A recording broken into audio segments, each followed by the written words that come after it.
Hello, this is Catherine O. And this is Jacob Hayes. And today we'll be presenting our BioBlitz presentation.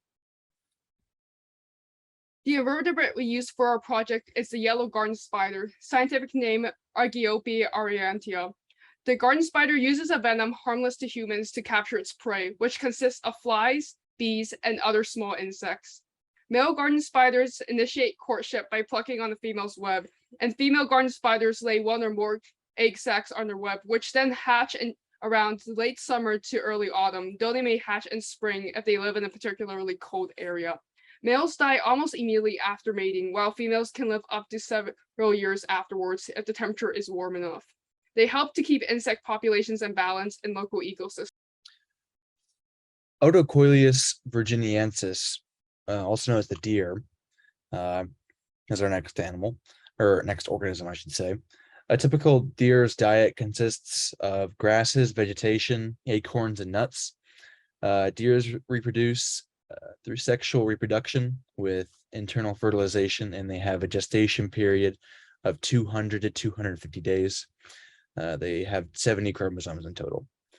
A fun fact about deers is that a doe giving birth for her first time will have a single fawn, but all offspring after that will be twins. Deer are important to humans because they increase biodiversity and encourage new plant growth. Our next animal, or next organism, I should say, is Cortinarius violaceus, also known as the violet court. Violet court obtains energy from the fungus, or when the fungus penetrates the cells of trees and takes its nutrients. It reproduces by using spores. A fun fact about this mushroom is that it is edible, but it has a bitter taste. It's important to humans because, well, it's edible and people eat it. It is also under experimental use as a cancer treatment. Our flowering plant is the Phallostachys aurea, or commonly known as fishbowl bamboo. It can also be referred to as golden bamboo. The fishbowl bamboo has a diploid number of 48 chromosomes, and it is an invasive species introduced from China to the United States before 1870. They grow extremely quickly, a single colony being able to take up around 9.3 miles of land.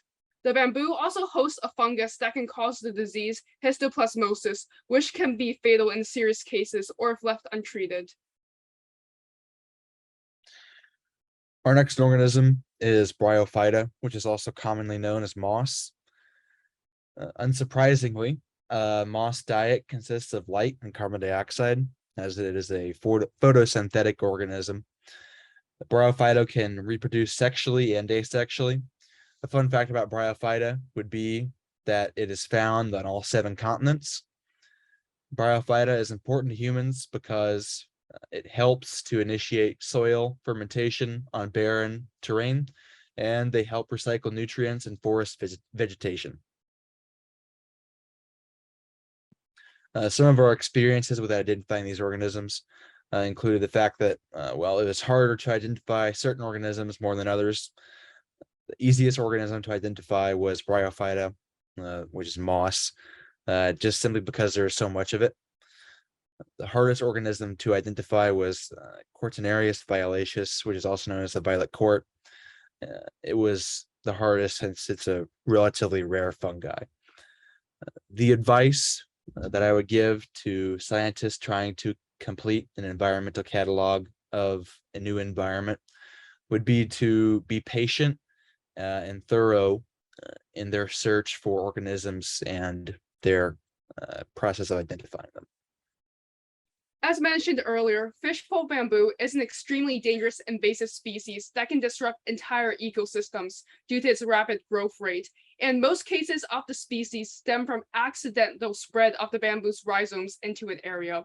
We then wondered if destroying the rhizomes through freezing the rhizomes would slow enzymatic activity and the rate of reproduction and growth.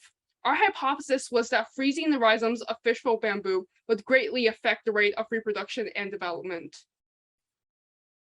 While we were unable to find a scientific article specifically on our species of bamboo, we found an article linking the growth of bamboo of the genus Phallostachys to higher temperatures And as you can see to the right, an increase in global temperatures leads to more bamboo habitats, as indicated by the black circles, which represents the presentation of a bamboo forest, and the white triangles that indicate the lack of forests.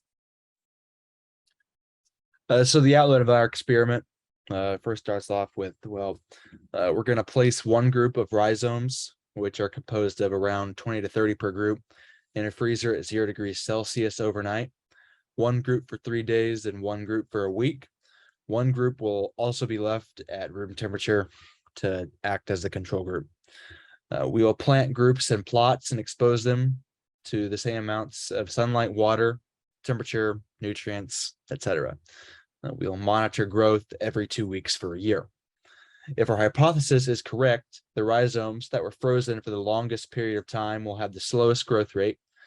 Seeing as bamboo prefer warmer temperatures, placing the bamboo in the freezer may have damaged the rhizomes and stunted their growth.